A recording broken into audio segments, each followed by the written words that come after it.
economía como la actual, donde el gasto público es una necesidad estatal y donde las reformas tributarias propenden porque el gobierno incremente la obtención de ingresos, la evasión, aunque no es muy favorable, es utilizada como una alternativa frente a la escasez de los recursos de las empresas.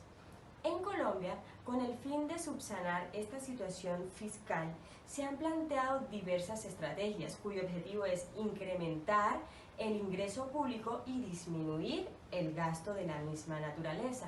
Y una de estas estrategias es precisamente la de establecer una serie de reformas tributarias durante los últimos 25 años.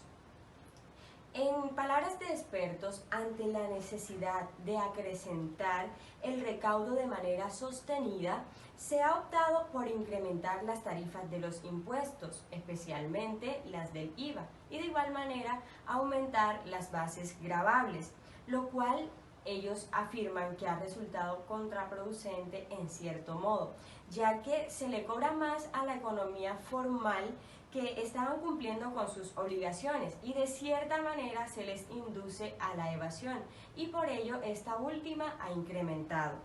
Puesto que, según la teoría económica neoclásica, se dice que el recaudo aumenta a medida que la tarifa crece, pero a partir de cierto nivel el recaudo deja de responder de manera positiva al incremento de las tarifas, principalmente porque muchas personas recurren a la evasión.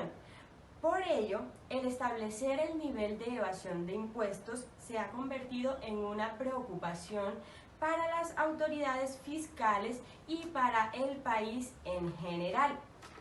Por ello, nos dimos a la tarea de, en este artículo, investigar a fondo o hacer un análisis aproximado al fraude fiscal y a la planeación en el área impositiva, haciendo énfasis especial en el sistema tributario y la evasión fiscal en todas sus dimensiones en Colombia. Y más adelante mis compañeros les contarán más sobre este artículo.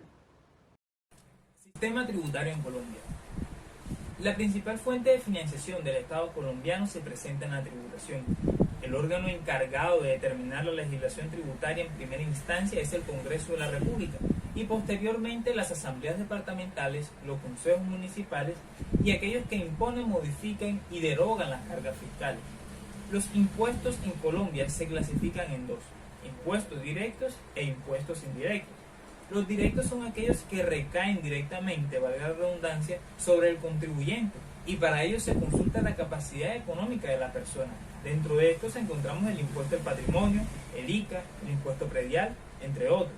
Y los impuestos indirectos son aquellos que recaen sobre las ventas o el consumo. Dentro de estos encontramos el IVA, el impuesto de timbre, el impuesto de registro, el GMF, entre otros. Estos impuestos, y esto es importante, hay que tener en cuenta que se establecen bajo tres principios básicos, que son la equidad, la eficiencia y la progresividad. Otro punto a tener en cuenta es que a través del tiempo se han realizado varias reformas tributarias y esto nos mantendrá actualizados. Vamos a mencionar algunas de estas reformas que se han realizado.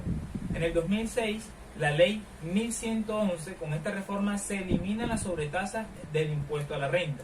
En el 2010, la ley 1430, esta reforma tributaria concentra sus cambios en el impuesto de renta y complementarios en el gravamen a los movimientos financieros, en el impuesto al patrimonio y en el impuesto a las ventas. La ley 167 del 2012 se crea el impuesto sobre la renta para la equidad, el CRE. La ley 1739 del 2014, esta nueva reglamentación gira en torno al impuesto a la riqueza, creado como impuesto de carácter temporal y progresivo. Y la ley 1819 del 2016, que se crearon estrategias para el fortalecimiento de la DIAN, como la penalización por evasión, control al uso de efectivo y mecanismos para evitar la evasión tributaria nacional. Esto es acerca del sistema de tributación en Colombia. Hola a todos, hoy les estaré hablando acerca del sistema fiscal colombiano y la evasión de impuestos. Este marco se construye con el propósito de proyectar los ingresos y gastos que tendrá el gobierno, contemplando las posibles contingencias que puedan enfrentarse durante dicho periodo. En este documento oficial se hacen proyecciones tales como el crecimiento económico nacional y el de países de la región, las perspectivas económicas relacionadas con países desarrollados, un análisis de los riesgos que potencialmente podrían afectar la economía colombiana, estimaciones de gastos e ingresos tanto fiscales como no fiscales, intereses de deuda y muchos otros aspectos que puedan incidir sobre el comportamiento de los ingresos y los gastos. La Ley 1473 del 2011, también conocida como la Ley de la Regla Fiscal, fue creada como un mecanismo para establecer límites al déficit fiscal estructural del Gobierno Nacional colombiano, es decir, como una forma de garantizar que el gasto del Gobierno Nacional esté acorde al ingreso estructural o de largo plazo, estableciendo metas de disminución del déficit de forma periódica e incremental. Para alcanzar esta meta, el artículo 5 de la ya mencionada ley establece que el gasto del Gobierno Nacional Central no podrá superar los ingresos estructurales, los cuales consisten principalmente en las utilidades de las empresas del Estado y en la tributación, con un límite máximo establecido en la meta anual de balance estructural. De esta forma, se pretendía alcanzar para el año 2018 un déficit estructural del 1,9% del PIB y encaminarse hacia el cumplimiento de la meta planteada para el año 2022 de reducir el déficit al 1% del PIB. Y bueno, hoy voy a hablarles acerca del concepto de evasión de impuestos. El concepto de evasión más sencillo es el no cumplimiento de un hecho frente a una normatividad desde el punto de vista económico y enmarcado en términos de política fiscal, se puede entender como el no pago de un tributo que se realiza de forma consciente y predeterminada. Sin embargo, la evasión no solo es el no pago monetario de un impuesto, sino que encierra diferentes hechos y condiciones económicas, políticas y sociales, llevando a que el término de evasión sea mucho más complejo e incluya aspectos tales como las crisis económicas, la no confianza en el gobierno o la naturaleza misma del individuo para evadir, por solo mencionar algunos aspectos. Modelos utilizados para la medición de la evasión en Colombia. De acuerdo con la Unidad de Derecho Tributario y Contable, en Colombia la evasión se mide a partir de los años 90 y se basa en los modelos planteados por el tailandés Sonchai Richupan, y utilizando como fuente las cuentas nacionales elaboradas por el DANE y las presentadas por los contribuyentes en las declaraciones de impuesto de renta. La metodología para medir la evasión del impuesto de renta, según Rojas, se basa en hacer la sumatoria de las utilidades de todas las empresas y de los hogares del país para establecer el excedente bruto de explotación, que es equivalente al llamado Producto Interno Bruto.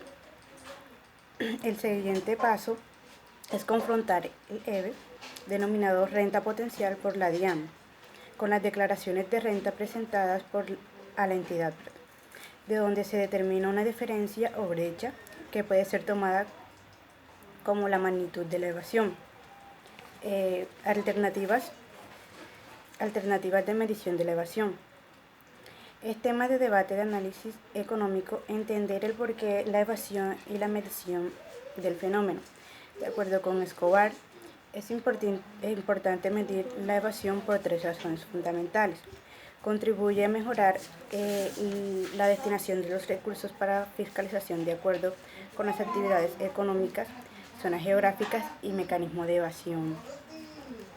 Permite medir resultados de planes de fiscalización y ajustes pertinentes a los mismos. Es usada como medida de eficiencia de la administración tributaria. Y ahora bien, la medición de la evasión busca identificar los parámetros característicos que afectan los ingresos del Estado, puesto que los costos económicos de la evasión son diversos, entre los cuales se destacan la incidencia sobre el nivel de ingreso del gobierno, vía renta de los tributantes, la variación de tasa de impuesto, la falta de equidad de los programas del gobierno en temas tributarios y el impacto que esto genera en la percepción de los contribuyentes. Buenas. En la tarde de hoy les estaré hablando sobre las principales falencias de la estructura impositiva en Colombia. El sistema tributario colombiano cuenta con bajo nivel de recaudo frente a las condiciones económicas y de desarrollo del país. recaudo a su vez no redistribuye el ingreso y es inequitativo, ya que aplica un tratamiento desigual y sujeto entre las mismas categorías o entre sectores económicos. También se ha ido configurando un sistema complejo y difícil de comprender por parte de los usuarios y de la gestión de la administración. Una de las principales complejidades son las múltiples categorías de personas naturales. En las personas naturales tenemos empleados, trabajadores por cuenta propia, entre otros. Y en el sistema de depuración de la renta tenemos renta presuntiva, renta ordinaria, entre otros, que trae el estatuto tributario. En particular, la composición del impuesto entre las personas jurídicas y naturales es altamente desbalanceada. Muy pocas personas naturales contribuyen al impuesto y de la carga tributaria. Se concentra un número reducido de las personas jurídicas. Esta última es excesivamente elevada para las empresas que no tienen privilegios específicos como aquellos de los cuales gozan de las empresas beneficiarias de las zonas francas. Por ejemplo, de la falencia y las complejidades del sistema tributario colombiano, el IVA recauda poco y la tarifa es baja. Su productividad reducida contiene múltiples beneficios y tratamientos especiales que generan inequidades entre actividades económicas. Como si fuera poco, tiene una lista bastante extensa de bienes excluidos y exentos, con diferentes tarifas, lo cual complejiza aún más la actividad, distorsiona los precios y genera inequidades, ya que beneficia a los que más consumen, es decir, los de mayores ingresos. Sumado a dicho anteriormente, este tributo presenta cifras altas de evasión, la falta de efectividad en la administración tributaria, la informalidad ilegal, principalmente el contrabando. Gracias.